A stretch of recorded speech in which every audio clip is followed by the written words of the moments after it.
क्योंकि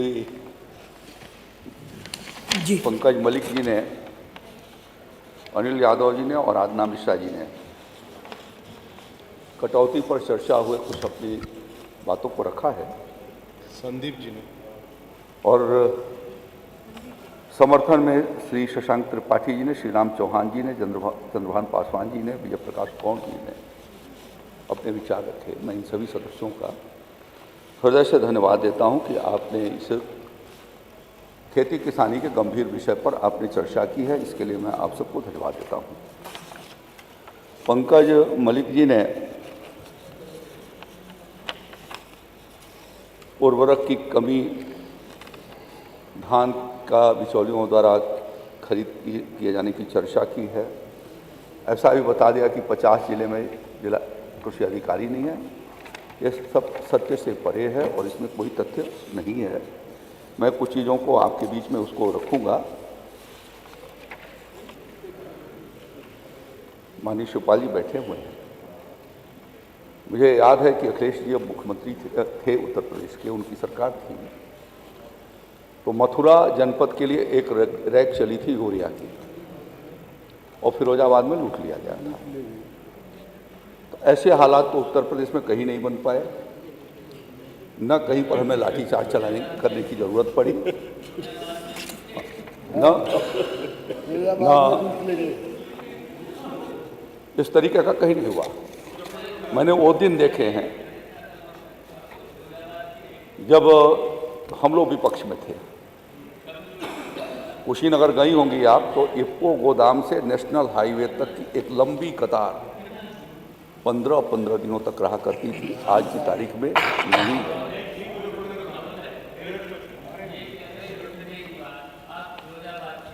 अब मैं पूरा कर लूँ तो जो कहेंगे मैं बता दूँगा। अब सुन लीजिए, नाम लिया है ना, नाम लिया है, और अभी खाद की कमी थी। वैसे तो लूटा गया था ना, भाई में तो कभी लुटी नहीं, कभी लुटी नहीं। अधिष्ठाता महोदय, अभी डीएपी और यूरिया की कितनी कमी थी।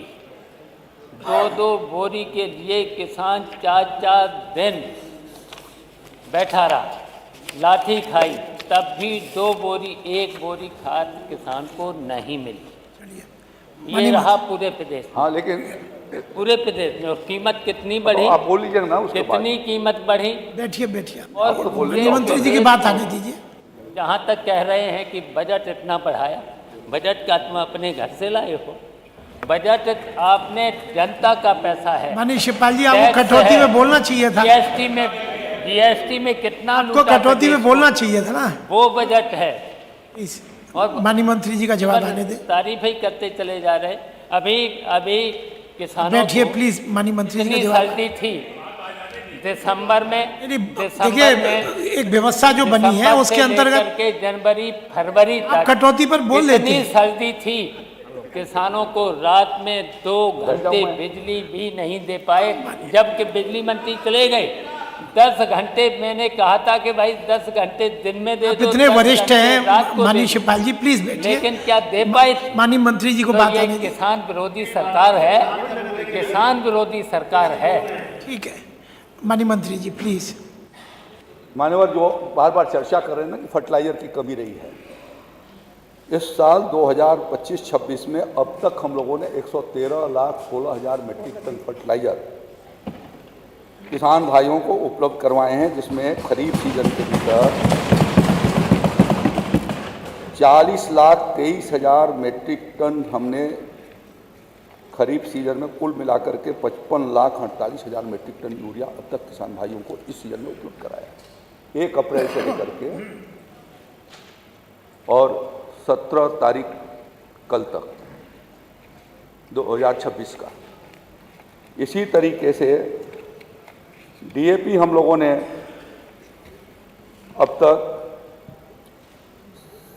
कुल मिलाकर के DAP 18,88,000 metric ton, NPK 9,62,000 metric ton, SSP 6,16,000 metric ton, MOP 1,79,000 metric ton और रबी की यूरिया मिलाकर के 76,71,000 metric ton, 116 lakh 113,16,000 metric ton उपलब्ध कराए। गत वर्ष हम लोगों ने 116,45,000 मीट्रिक टन उपलब्ध कराए थे। मैंने बताया न कि जब आप थे तो उस समय 85,02,000 मीट्रिक टन उपलब्ध हो पाया था। आपके जमाने से लगभग 30 lakh metric ton fertiliser Yogi Adityanath ji की सरकार निरंतर उपलब्ध करा रही है, और तब जो है वो मनमाने तरीके से सेल हुआ करती थी। अब जब तक माननीय शिवपाल सिंह यादव जी अंगूठा नहीं लगाएंगे तब तक फर्टिलाइजर लेकर के नहीं जा सकते। हमारे पास एक एक किसान का हिसाब है। आप मंत्री जी बार बार उनका नाम लेते हैं। मंत्री जी से मैं अनुरोध करेंगे, केंद्र में आपकी सरकार है, ये मांगेंगे यहाँ पर दावा आपकी की सूचना सरकार से है। भिजवा दूंगा मैं। हैं? 2,98,000 आपकी सरकार 2 करोड़ माननीय 98 लाख मंत्री जी देखिए, ये और खाद- माननीय मंत्रियों को भी ये अपना खाद क्यों नहीं भिजवाते हो? हाँ भिजवा देंगे, आपके क्यों पास नहीं सूचना भिजवाते? भिजवाता हूँ मैं। एक मिनट, यूरिया क्यों एक मिनट नहीं- माननीय मंत्री जी। यूरिया तक 2 नहीं खाद करोड़ मैं इसमें व्यवस्था दे 98 देता लाख हूँ। किसान भाइयों माननीय को सदस्य, एक मिनट उनकी बात आ जाए उसके बाद आपकी से फर्टिलाइजर प्लीज। उपलब्ध कराई गई है। थोड़ी है। एक बात दूसरा मैं प्लीज। निवेदन करना चाहता हूं कि इस साल अब तक हम लोगों ने प्रधानमंत्री फसल बीमा योजना किसान के लिए बहुत ही फायदेमंद योजना है, जो उनको आपदाओं में बीमारियों के यदि फसलों में बीमारियां आती हैं तो उससे समाधान किया जा सकता है। खरीफ के सीजन में 2% पर प्रीमियम पर, और रबी के सीजन में 1.5% प्रीमियम पर, और जो कमर्शियल क्रॉप है उसमें 5% प्रीमियम पर किसान सस्ते प्रीमियम पर बीमा उपलब्ध करा सकता है। शेष प्रीमियम जो है वो राज्य सरकार और केंद्र सरकार दोनों मिलकर के भरती है, जमा करती हैं। और अब तक योगी जी की सरकार आने के बाद 65,01,000 किसानों को 5,375 करोड़ 33 लाख रुपए की फसलों की क्षतिपूर्ति इस प्रधानमंत्री फसल बीमा योजना के माध्यम से कराई। कुछ जनपदों के भीतर अभी कुछ शिकायतें इस साल प्राप्त हुई, और वो जनपद जिसमें वो गांव जहां पर चकबंदी प्रक्रिया के भीतर है, पब्लिक सेंटर से उन लोगों ने कुछ पुराने इंतखाबात को लगा करके और उस पर प्रधानमंत्री फसल बीमा योजना के भीतर बीमा करा लिया था। हम लोगों ने 2 स्थानों पर संबंधित कंपनी के खिलाफ, इफ्को टोक्यो के खिलाफ कार्रवाई भी की है, एफआईआर दर्ज कराए। जिन लोग किसानों ने इस तरीके का किया था उसमें से कुछ जो प्रमुख पाए गए थे उनके खिलाफ भी एफआईआर हुए हैं। और साथ साथ में जो उनके जो कृषि विभाग के एक जनपद के भीतर जो हमारा वरिष्ठ कृषि तकनीकी सहायक था जो उसमें संलग्न पाया गया, उसके खिलाफ कार्रवाई किया है। उन सभी 5 जनपदों के भीतर जिलाधिकारी जांच करा रहे हैं, और जो दोषी पाया जाएगा उनके खिलाफ कार्रवाई भी हम करेंगे। योगी आदित्यनाथ जी की सरकार 0 टॉलरेंस की सरकार है, और इस तरीके का किसी भी मामले में कोई भी न तो संरक्षण देने का काम करती है। और हमने 2 कंपनियों के खिलाफ कार्रवाई शुरू की, एक खिलाफ एफआईआर दर्ज करा दिया और एक के खिलाफ कार्रवाई और प्रचलित है। मैं इसलिए कहना चाहता हूं कि जो इस साल का बजट रखा गया है वो किसान भाइयों के लिए बहुत महत्वपूर्ण है। किसानों को बिना बिजली के सिंचाई की सुविधा प्राप्त हो सके, इसके लिए राज्य सरकार ने अपने संसाधनों के माध्यम से सोलर पंप किसानों के खेतों पर लगाया जाए, जिससे 12 मास अपनी सिंचाई करके और अपनी आमदनी बढ़ा सके। इसके लिए 637 करोड़ 84 लाख रुपए बजट में प्रावधान किया गया है। इसी प्रकार से जो किसान अपने उत्पाद को अच्छा क्वालिटेटिव उत्पाद पैदा कर रहे हैं और जो एक्सपोर्ट में कठिनाइयाँ थी, उस एक्सपोर्ट की कठिनाइयों के समाधान के लिए जो अभी तुरंत कुछ दिनों के भीतर जेवर एयरपोर्ट का लोकार्पण होने वाला है, वहाँ पर 245 करोड़ रुपए के लागत से किसानों के वो उत्पाद विदेशों में एक्सपोर्ट किए जा सके, उसके लिए ये धनराशि की जरूरत है।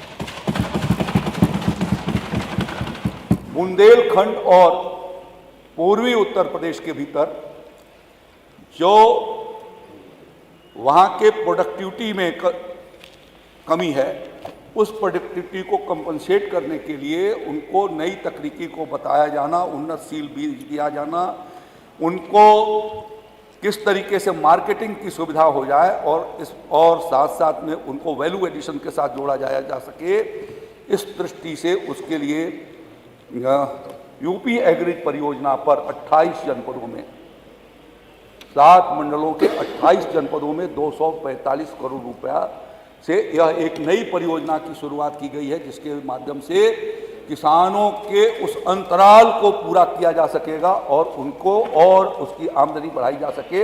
इसके लिए योगी आदित्यनाथ जी की सरकार के द्वारा ठोस कदम है।